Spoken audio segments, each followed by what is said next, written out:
Hello everyone, just doing a short demonstration video on mixing ratios using our resin, more specifically the EPO-fusion clear resin. This is our October batch, just for reference.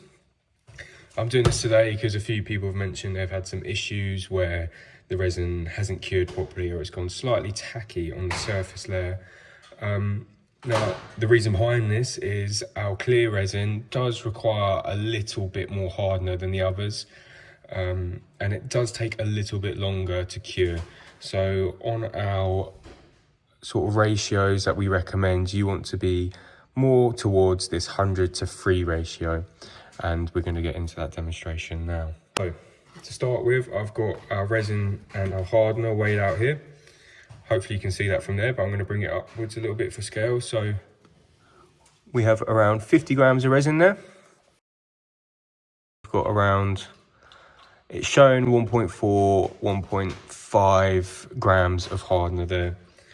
And that is working towards our 100:3 ratio that you can see there. So we've got 100:3. In weight terms, that looks like 50 grams to 1.5 grams. Now let's get it mixed up. So we've got a hardener and the resin on the board, and we want to give it a real good mix. If you don't, you might find you start getting a tacky layer on the surface, or it doesn't cure properly. That's just because not all the resin was thoroughly mixed.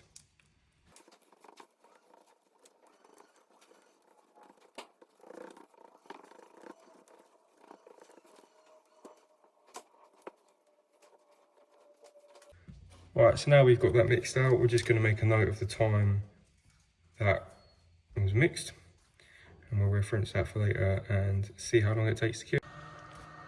Right, we're back with the resin now. It's been about 25 minutes, and as you can see, the resin is fully cured. So our recommendation when mixing with our EPO-fusion clear is you work in the ratio 100:3, that's 100 parts resin to 3 parts hardener, which looks like 50 grams of resin to 1.5 grams of hardener.